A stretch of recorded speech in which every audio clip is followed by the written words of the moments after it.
Hola, el día de hoy vengo a hablarles del libro que yo escogí para el trabajo de este periodo, el cual fue El diario de Ana Frank.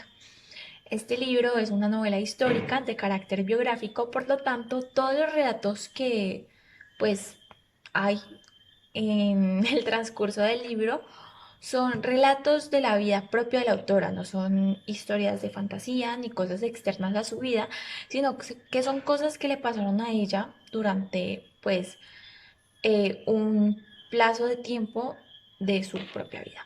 Bueno, Anna Marie Frank, nació el 12 de junio de 1929 en Frankfurt, Alemania, y muere en febrero de 1945 en Bergen-Belsen, Alemania, en un campo de concentración. Ella y su hermana, Margot, mueren en una diferencia de una semana y mueren 2 meses antes de que su campo de concentración sea liberado, o sea, el 12 de abril de 1945. Pues como, bueno, para contarles un poco del contexto de la historia, pues en este momento es pues todo lo que ella vive es a manos del Holocausto, toda la guerra que hubo de los nazis contra los judíos, la Segunda Guerra Mundial. Entonces, pues ella vive todo lo que es el Holocausto y es una de las personas más afectadas debido a que ella es judía, es una niña judía, pues que desafortunadamente cae como víctima en pues este terrible evento histórico. Entonces, pues, bueno, les voy a contar un poco de la historia. El 12 de junio de 1942, Ana Frank cumple 13 años y pues de cumpleaños le dan varios regalos y entre ellos hay un diario. Ella desde este día que le regalan el diario empieza a escribir cada día de su vida lo que le sucede hasta el día que pues a ella y a su familia los capturan los nazis. Pero durante todo este tiempo ella escribe absolutamente todo lo que a ella le acontece en su diario vivir. Entonces, en un principio, ella, bueno, ella nace en Alemania, como ya había dicho anteriormente, ella es de una familia de origen judío, pero nació en Alemania. Y en 1933, cuando Alemania cae en manos del poder de Hitler, pues ella y su familia, que está compuesta por su padre, su hermana, su madre y en ese momento su abuela, que muere más adelante, se van a vivir a los Países Bajos, donde todavía la guerra no era tan presente. Ellos se van a vivir a Holanda exactamente para buscar pues sí, una mejor situación de vida. Eh, Cuando se mudan allá, pues obviamente su vida cambia completamente, eh, pero en 1940 más o menos ya toda la guerra empieza también a pues llegar a sus vidas. Entonces, pues ella, una joven de origen judío, narra pues lo que le sucede. Entonces, cuando más o menos en 1940 ya toda su vida empieza a cambiar, ya los judíos tienen muchas restricciones, deben andar con, deben andar con una estrella amarilla en su ropa, lo cual las identifica como judíos. No pueden vivir en el lugar donde viven todo el mundo, sino que habían ciertos barrios estrictos para los judíos.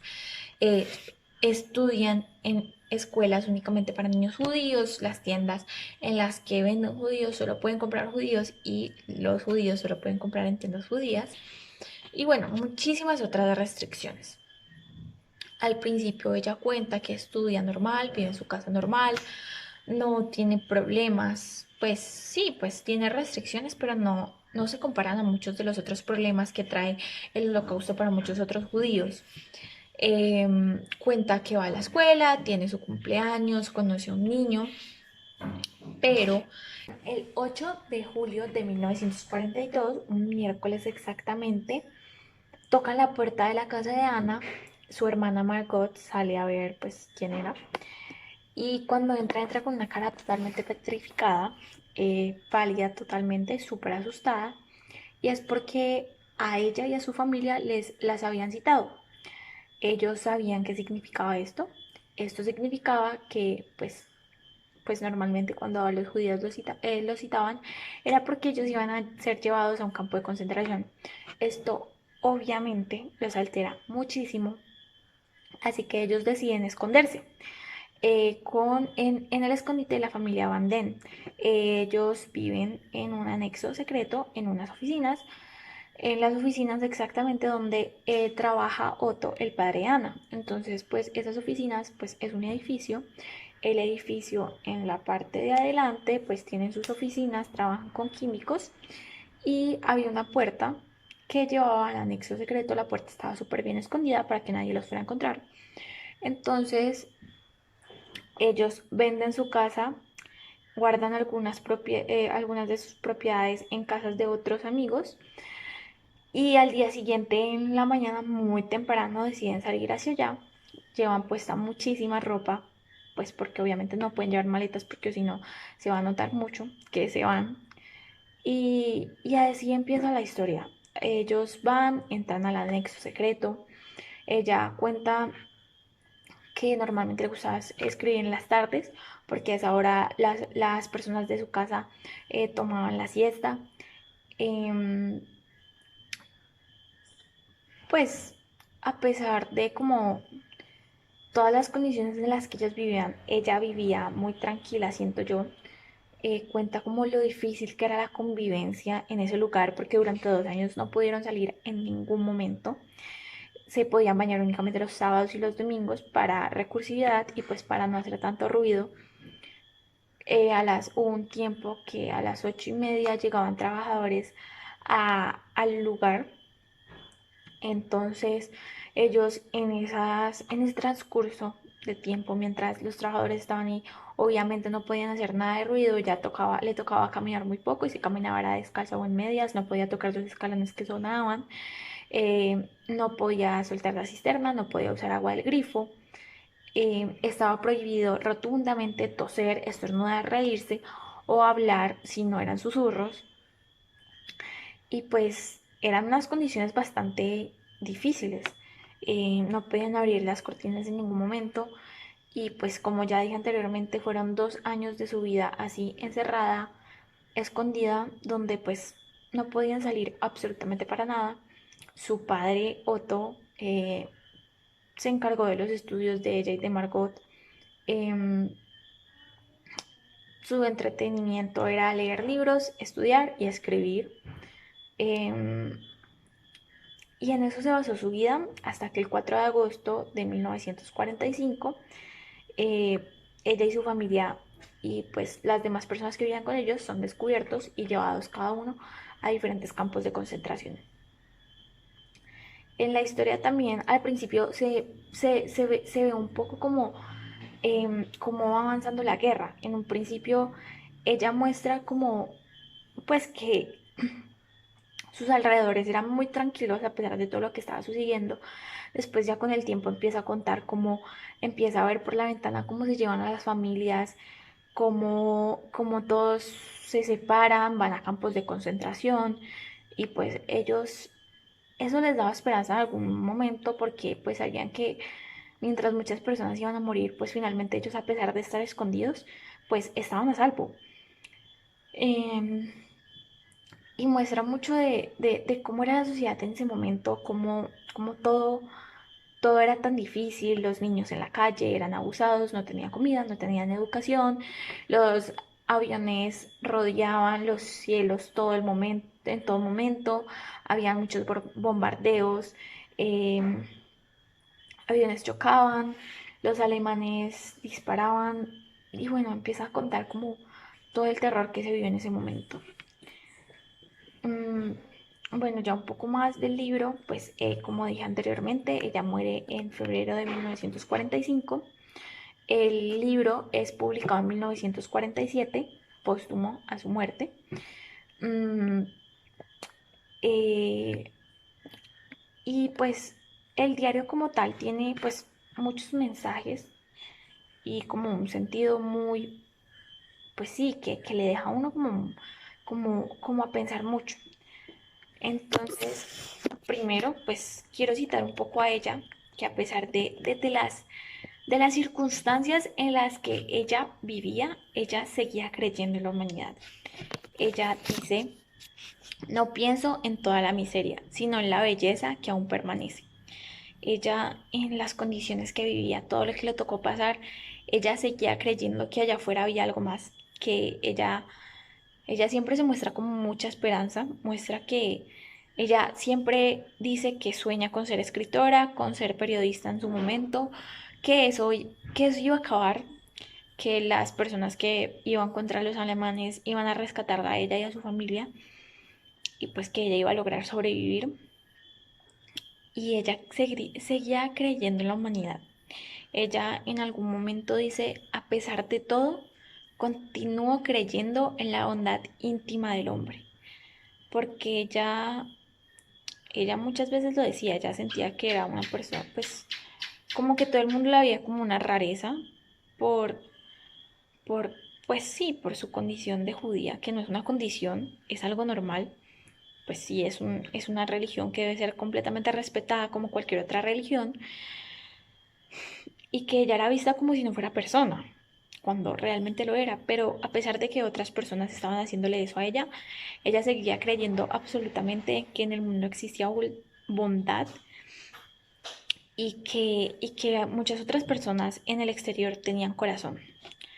Entonces, para mí, como que, bueno, como dice Jan-Erik Dubelman, el jefe del Departamento Internacional de la Casa de Ana Frank, que está ubicada en Ámsterdam, pues él dice que ese libro tiene mucho que enseñarnos sobre lo frágil que puede ser la vida y lo necesario que es proteger la dignidad humana.